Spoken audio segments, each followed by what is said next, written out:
I'll be real honest, I wasn't sold on putting a hybrid in a pickup when we started. Why is that? You know, the general image is a two-motor hybrid system. And we've got a lot of them on the road. We got more than anybody else combined. Great systems. They are wonderful, they're fuel efficient, they are environmentally friendly, but a truck guy wants torque. Torque is king. And when you think of a two-motor system where you're running the motor, you're running an electric motor, or the engine and the motor, you're not running them together. You've got one or the other. And they perform great, but there isn't torque. The image would be, I need more torque, and the more torque that I have, the more capable my vehicle is.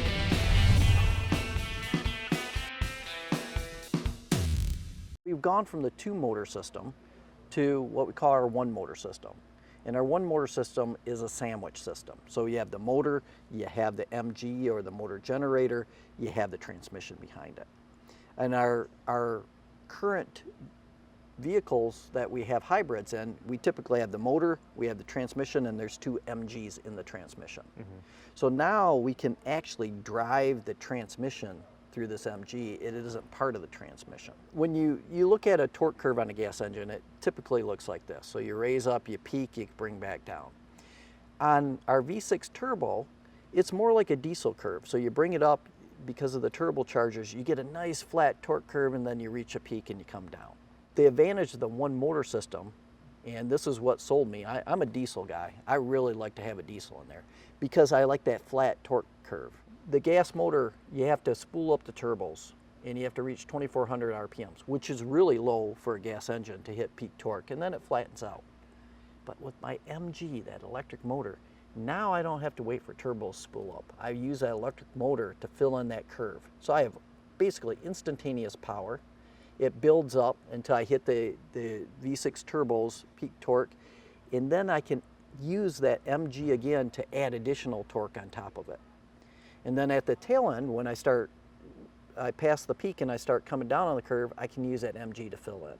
So now I have the torque of a diesel engine, I have the response of a gas engine, and I get better fuel economy than our gas engine does. So here's a question for you in terms of like inside baseball.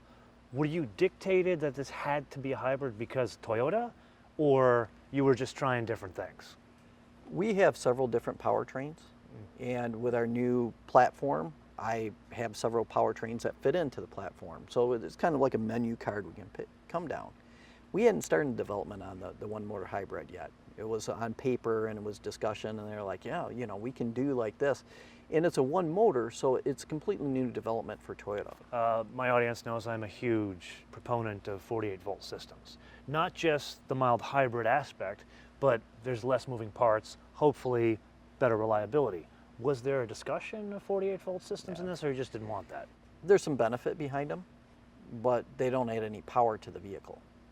And this isn't about, can I get better fuel economy, or can I meet emissions requirements? This new powertrain is all about power performance. And the EV mode, there was a lot of discussion we had, well, what kind of EV mode do you want? I don't want an EV mode, I don't care. It went along free for the ride. It's tuned in there, they did a great job, our calibration engineers did a great job with it. But that wasn't the purpose of this. This is all about power performance and using that electric motor to supplement the gas engine. You think about the overall ecosystem of Toyota hybrids. Fancy, expensive Lexus, they have lithium-ion batteries. A RAV4 hybrid has a nickel metal hydride battery. This has a nickel metal hydride battery. Yeah. I have an idea of why that is, but how about you tell me why? It's really simple, and it starts with, this is a really big truck. So there's a certain energy requirement of the battery that's necessary to drive our system.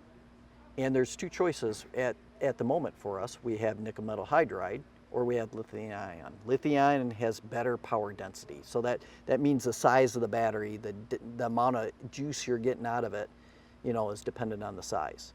So a lithium ion battery is typically smaller. I have plenty of space. I don't need to package that. So that allows me to consider using nickel metal hydride. The nickel metal hydride availability is much well, it's much more available than a lithium ion. So we have a battery shortage right now. And as electrification grows, that battery shortage is growing. Now capacity is being added, but the capacity isn't keeping up with the demand. So if I'm reading the tea leaves correctly, you're trading size for more availability, which would hopefully lower the cost of the actual component? I can't talk cost on the component, but yeah, you know, it's simple economics. And the nickel metal hydride, that's the first reason, is the availability of the battery. I have the space to package the battery. I can get the power out of it that I need. Considering our Toyota Tundra customers, considering their active lifestyles and the demographic of that customer, you know, it's really important. What do you do at the end of life of the truck? Now your truck's gonna last a long, long time. But as that battery pack reaches the end of life for vehicle use, what do you do with it? So the nickel metal hydride you can recycle, or you can repurpose it. You can use it for stationary power or other things. Lithium ion, when it's done, and you have to dispose of it some way. So this is also a consideration. So what do our customers do with their battery packs at the end? And it's not something they have to worry about for a long, long time, but we want that to be a consideration as well. I think that's enough for packaging. Now we need to focus on really the reason why you and I got together, and your incredible impression you showed us earlier of the minister of the Silly Walk. Yeah, that's not the whole thing. You did the whole thing where you went off stage. And, that's real. He's a failure.